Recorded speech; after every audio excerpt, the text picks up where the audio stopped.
So a stranger named Cameron messaged me on LinkedIn. He runs a side hustle e-commerce business selling supplements to support fasting.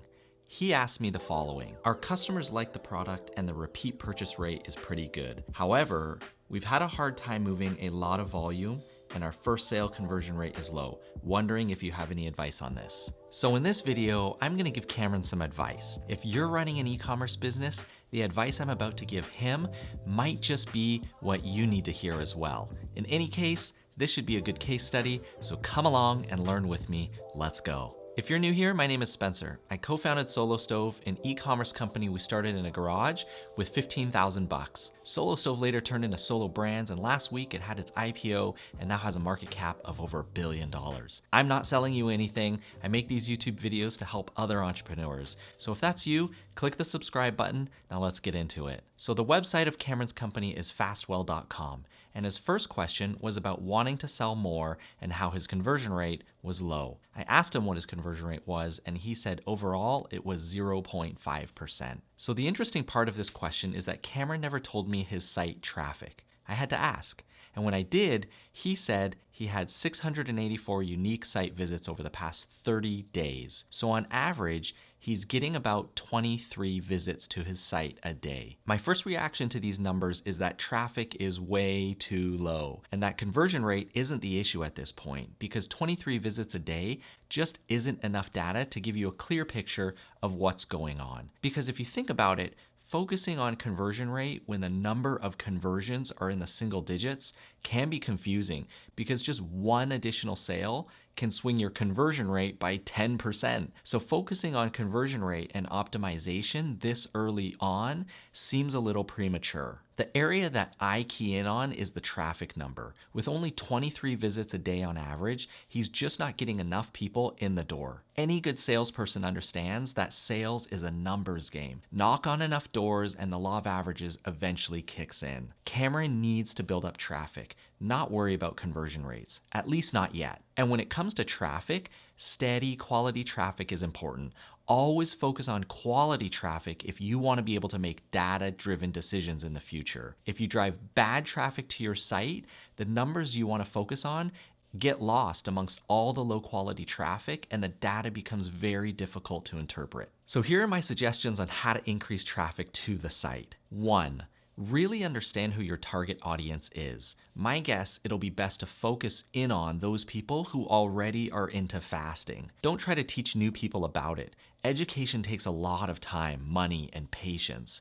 Start with the low-hanging fruit, which is people who already fast. Laser focus in on these people. Number 2, find where these people spend their time online. Are there forums or Facebook groups that you can join? What social media do they use? Are people on YouTube talking about fasting? Are they on TikTok? The answer to all of these questions is yes, which leads me to number 3. You need to connect with these people in a way that is genuine and authentic. You need to give them a reason to be your friend. So how do you do this? You need to give them things they want.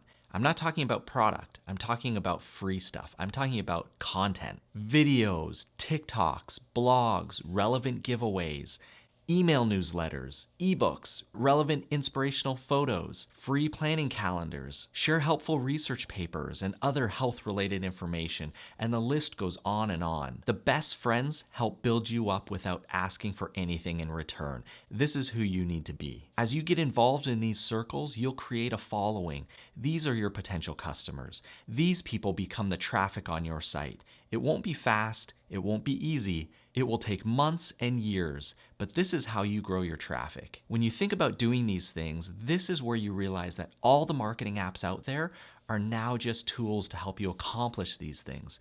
No app is going to unlock the secret to growing your traffic, but they can help you become more effective and efficient at doing so. You can use an app to help you schedule and post on various social platforms. You can use an email marketing platform to help you segment customers, create complex email flows or sequences, or A/B testing software to see how people react to different landing pages you host content on. But remember the main goal: build more quality traffic. Now, I'm sure someone out there is saying, or you could just run Facebook ads. To which I'd say, yes, you can if you have a lot of money. I'm going to assume that Cameron doesn't have super deep pockets or VC money to burn, so there's not much to talk about regarding heavy ad spend this early on. Cameron also said, when people first hear about the product or look at the website, they often don't understand the product. We've had a hard time figuring out how to communicate the value of the product in a simple way. Wondering if you have any advice on this. I do. First, how do you know this? Are you assuming this because no one is buying? If that's the case, I go back to traffic. You don't have enough traffic or sales to come to this conclusion yet. But let's say you've received enough direct feedback from your customers to make this conclusion. Then I'd say you're targeting the wrong people. As I mentioned before, don't target people who don't understand fasting. When you focus on those that already do fast, they should be able to understand your product more easily. Then you can work on dialing in your value proposition to be simple, clear, and concise. And this just requires some fine-tuning, not an overhaul. This just takes creativity and the willingness to change your message until it works. Read Building a Brand Story by Donald Miller. He's great at helping brands simplify their message. Also remember to talk to your customers and pay attention to the feedback and comments they make about your product. A lot of times they can explain it better than you can. Product reviews are a gold mine for this. Cameron then said this, thinking of exploring different positioning. For example, a Fastwell cleanse. Juice cleanses, how do you even say that? Cleanses. Juice cleanses are hugely popular and have a high price point.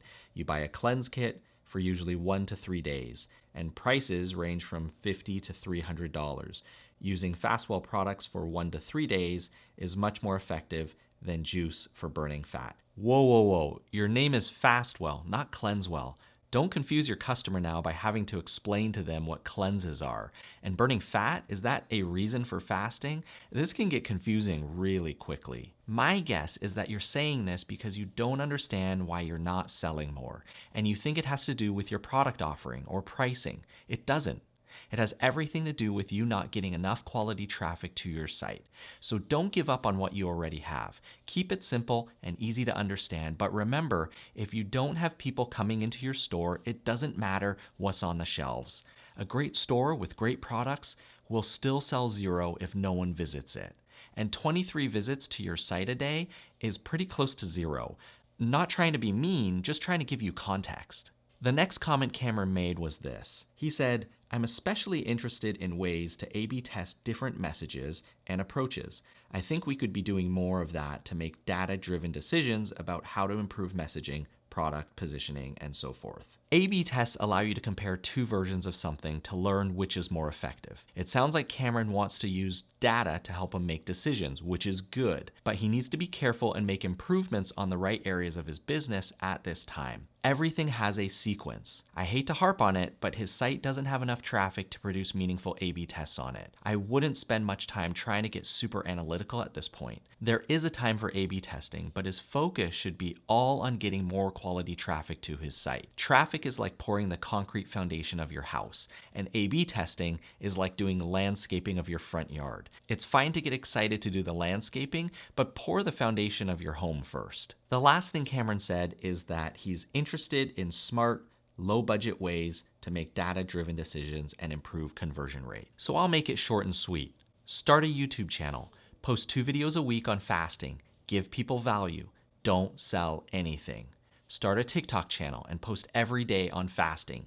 Give people value and don't sell anything. Continue to post on Facebook and Instagram and provide people with value. And remember, don't sell anything. Use these channels to attract the right people and find creative ways to nudge these people to your site. Not in a salesy way, but maybe to read a blog, or to sign up for your emails, or maybe to enter a giveaway, or to watch a video. This is how you'll increase quality traffic to your site. All of these activities are measurable and provide you with data to help you decide what is working and what is not. These are smart things to do and are very low budget. Let the data from these activities guide you as you scale your output. If a type of video does well, do more of them.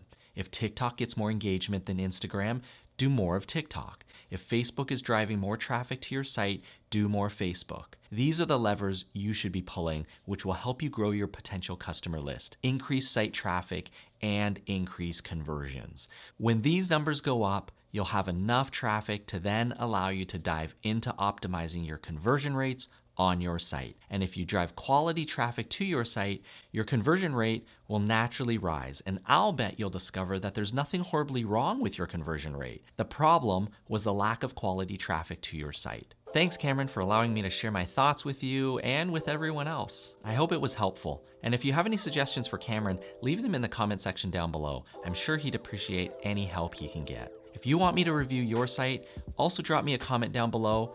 And if you're interested in starting your own e-commerce business, click on this playlist right here.